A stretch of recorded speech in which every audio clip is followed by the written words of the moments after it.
नमस्कार, स्वागत है आप सभी का दिन भर की खबरों में। चलिए आज की प्रमुख हेडलाइंस पर सबसे पहले एक नजर डालते हैं। सीजेआई गवई का बड़ा बयान, बोले संसद नहीं संविधान सबसे ऊपर। हिमाचल प्रदेश में बादल फटने से कई गाड़ियां बही। सीबीएसई 10वीं की परीक्षा साल भर में 2 बार कराएगा। महाराष्ट्र विधानसभा चुनाव में गड़बड़ी वाली याचिका खारिज। आगरा में डांस कर रही महिला और बच्चों को कार ने रौंदा। गोरखपुर में नेता प्रतिपक्ष माता प्रसाद पांडे पर हमला।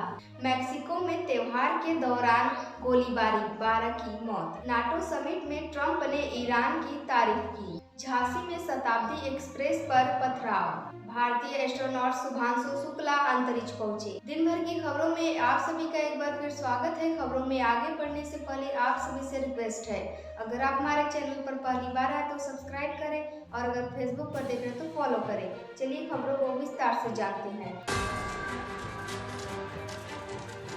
सीजेआई गवई का बड़ा बयान, बोले संसद नहीं संविधान सबसे ऊपर। भारत के मुख्य न्यायाधीश बीआर गवई ने बुधवार को कहा कि भारत का संविधान सबसे ऊपर है।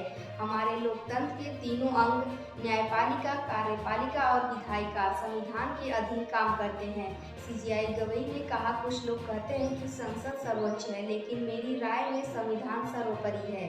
सुप्रीम कोर्ट के 52वें सीजेआई के रूप में शपथ लेने वाले justice Gavai home town Amravati में अपने अभिनंदन समारोह में बोले थे। सीजेआई गवई ने कहा कि संसद के पास संशोधन करने की शक्ति है, लेकिन वह संविधान के मूल ढांचे को बदल नहीं सकती। अगली खबर है, हिमाचल प्रदेश में बादल फटने से कई गाड़ियां बही।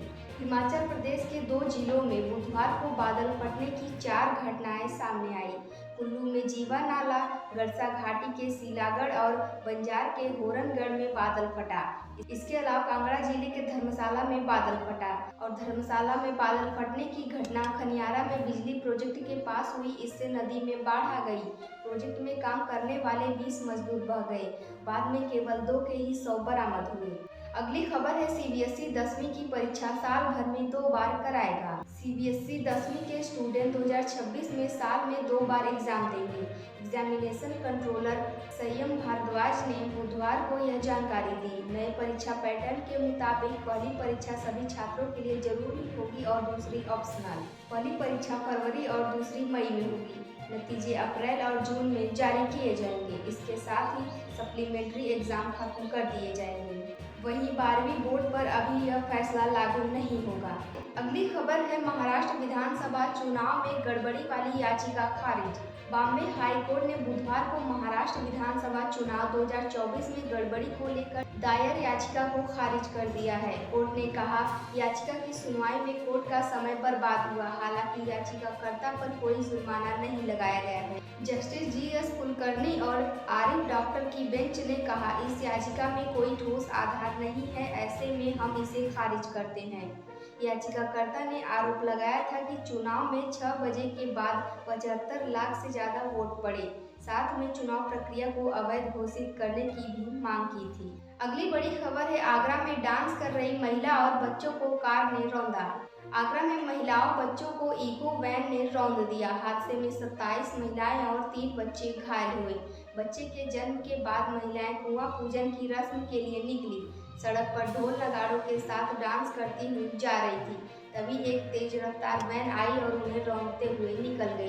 शोर सुनकर आसपास के लोग पहुंचे और सभी को नजदीकी अस्पताल में भर्ती कराया गया। इनमें से कुछ को ज्यादा चोटें आई हैं। अगली खबर है, गोरखपुर में नेता प्रतिपक्ष माता प्रसाद पांडे पर हमला। सपा के प्रतिनिधि मंडल पर गोरखपुर में हमला हो गया। नॉर्मल चौकी के पास बीजेपी कार्यकर्ताओं ने प्रतिनिधि मंडल के काफिले का रास्ता रोक लिया।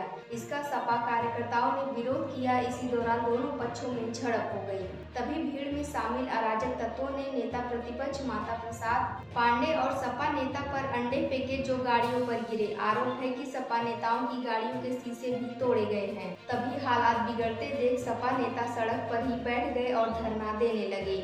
इससे करीब 30 मिनट तक स्थिति बेकाबू रही। इसके बाद पुलिस सुरक्षा में सपा नेताओं ने अपनी पदयात्रा पूरी की। अगली खबर है, मैक्सिको में त्योहार के दौरान गोलीबारी, 12 की मौत। मैक्सिको के एक शहर में मंगलवार रात भीषण गोलीबारी हुई। इस हमले में 12 लोगों की मौत हो गई, जबकि करीब 20 लोग घायल हुए हैं।